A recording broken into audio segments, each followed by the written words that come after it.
Well, I wanted to kick things off by chatting about sleep. Oh, we all know the benefits of getting a good night's sleep, don't we? You tend to eat better, you perform better, you're in a better mood, and all those things tend to cascade after a good night on the pillows. So from an employer's point of view, it's in their interest to make sure you sleep well. Yeah, your bosses want you to get enough Zs as well. Let's turn to Andrew May, workplace performance expert and partner at KPMG Performance Clinic. He's with us now. Hello, Maisie.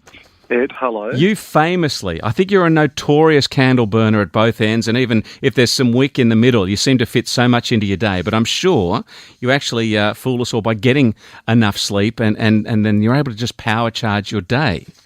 Yeah, look, I do candle burn, but I'm doing it less as I mature more. And I think, like a lot of people listening today, we think we can avoid sleep, in your 20s and 30s. And I think when you get into your 40s and then obviously your 50s and beyond, you realise sleep is not just something you like to do, it's a necessity. And it's to help our bodies recover and to grow and to help our brain. So there's lots of great reasons why we should sleep. So I'm going to start today by asking, how was your night last night? What did you do in relation to sleep? Well, did you get a good sleep? I had a magnificent sleep, but it was a candle at both ends. I was working hard early, went late into the night. So, no, I didn't get enough. That's the honest answer. Hand on heart. Didn't get enough.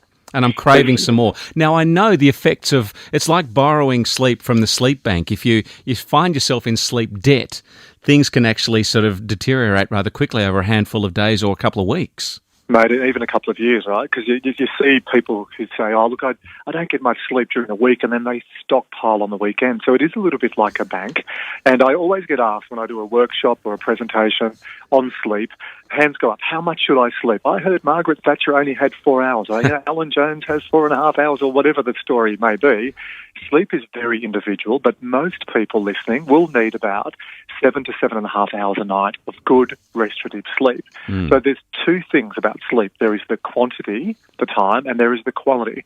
Because a lot of people, before they go to bed, if they have caffeine and if they have sugar and if they look at their mobile phones or the tablets, that stimulates the pineal gland to release all these chemicals inside our body that keeps us awake. So, that sneaky little check on your mobile phone before you go to bed, yes, it's the worst thing you can possibly do. So get off the mobile phone at least 30 to 40 minutes before you have some night-night time. Even though it's a little teeny tiny screen, don't look at it, because it's sort of creating bad routines too. That blue emitted light, I think, can start to play havoc with your sleep. So what are the other bad things that can happen if we start shaving off sleep at each end of our day? Any men listening to this who have a little bit of middle-age spread, sleep can lead to weight gain. And when I say this, people go, really? I thought it's about physical activity and nutrition. We go, yeah, but if you are not sleeping properly, for males especially, you're not producing enough HGH, human growth hormone. Right. So then you get this whole interrelation between human growth hormone and insulin. So for a lot of guys listening to this who aren't sleeping properly, it's actually leading to weight gain. So then with that, there's self-esteem issues, energy. A big one for creativity. We often go, look, Ed, let's get creative. Let's, get a pen or a pad or wear some sneakers or, go to Silicon Valley and we'll be creative. Yeah. And I say to people, like, no, that's nice. There's TV shows now written on that as spoof. But one of the best ways to build creativity is the human brain by getting enough sleep.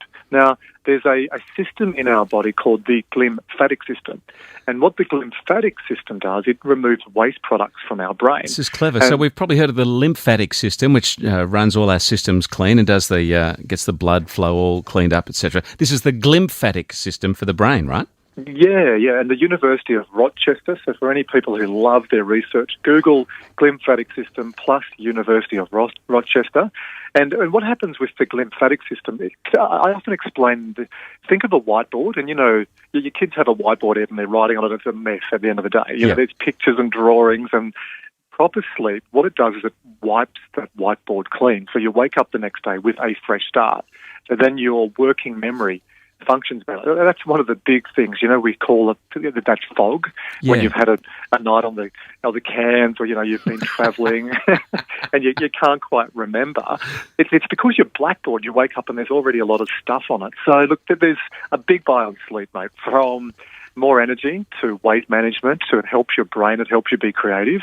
But I think one of the other ones, and you don't read a lot about this in the research, I just think there's nothing better sometimes in our constantly connected, crazy, mobile, 24/7 world of just getting away from technology, away from most people, and then just falling into bed and just going to la la land. Isn't it nice? Oh, let's set it for tonight. So I think an old grandfather used to say every hour you get before 11 p.m. is just worth double.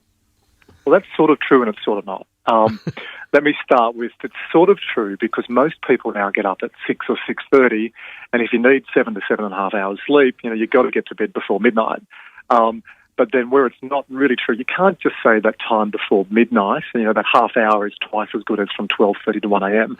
But I think what really does work on that saying for most people, get to bed earlier. You're better to go to bed half an hour earlier than you are to sleep in. Because when you get out of your natural sleep-wake cycle, this is Saturday morning for so many people, you sleep in 1.5, 2 hours past your normal bedtime. You might get up at 8:30, 9 o'clock, and you feel fuzzy. You actually feel jet-lagged, and you have this sleep inertia. And we'll talk about that in another segment. But go to bed a little bit earlier and try and get up at the same time. That's the way to catch up on sleep. Well, I mean, it is so critical, isn't it? Every sort of CIA torture or military boot camp you might have seen to become a SEAL all involves sort of soldiers being kept awake, sleep deprivation. There's no greater torture because the effects accumulate after a handful of days. Well, it happens on James Bond films all the time, mate, doesn't it? With all this technology and everything, get the villain or get the good guy Bond to not sleep and he'll tell you everything.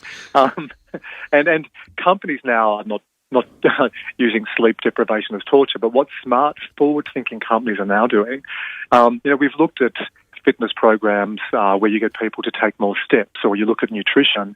Last year was the first time I heard of this, and an insurance company in America named Aetna, they're paying their staff to get proper sleep.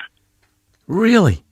This is fantastic. Are they tracking it on like some sort of an app and then you add that into your pay sheet? I was just thinking you'd be a fantastic candidate for this study. But it's going to motivate you. Well, I mean, what sort of extra dollars are they earning for an extra hour's sleep? You can get up to $300 US. So here's the drill. You have to wear a device. Yep. I think they were using a Fitbit. Yep. So then you obviously allow the information to go to the company. They then look at the amount of sleep you're getting. So for every 7 days of consecutive sleep, so every 20 days where you get 7 hours or more. So let's say for the next 20 days, Ed Phillips gets 7 hours sleep. We then go, there you go, mate, there's $32 US in your account. Now, it doesn't sound like a heap, but you do that throughout the year up to a maximum of $385 for the year. Could you clip it to your sort of teddy bear's wrist to try and fudge it? Look, if your teddy bear has a heartbeat and a pulse and everything else, mate, go for it. Who knows these days? But look, I think the serious thing about that study is it was really nice to see an insurance company acknowledging, yes, physical activity, nutrition's important, but we think sleep is one of those missing parts that we don't focus enough on. So they gave a challenge, and the results on that study were fantastic. That is fantastic stuff. And as a workplace performance expert, I think next we need to look at a little siesta like the Spanish do at work. What do we think about that, Maisie? Can we get that over the line? We do think about that, and we have done that. In our clinic here at KPMG, we've got a sleep pod. So if you would like to have a 20 to 30-minute nap, and that's the thing on naps is don't nap any longer than 20 to 30 minutes, right, or go a full 90 minutes. Look, there's so much on sleep. Let's do another segment in a few weeks. I'll get a pod sent over here, please. Yeah. Oh. But for people who go, I don't have enough money to have a pod, or how do I do that? Go to the sick bay. Close the door. Or if you can in this day and age, just find a quiet little corner somewhere, having a little daytime nap, or even putting in some mindfulness, just some breathing or meditation, is a great way to recharge and come home strong in the afternoon. Great stuff. What a valuable asset sleep is. We don't give it enough attention, and it recharges the brain, as you said, by wiping the whiteboard clear. Next up will be like George Costanza sleeping under his desk in the office all day, hoping he's not discovered, but we'll get to that. I'm in for a quiet night tonight. Thanks for the tips, Maisie. I'll come and tuck you in around 7:30, 8 o'clock tonight, so you can catch up for last night. Yeah, check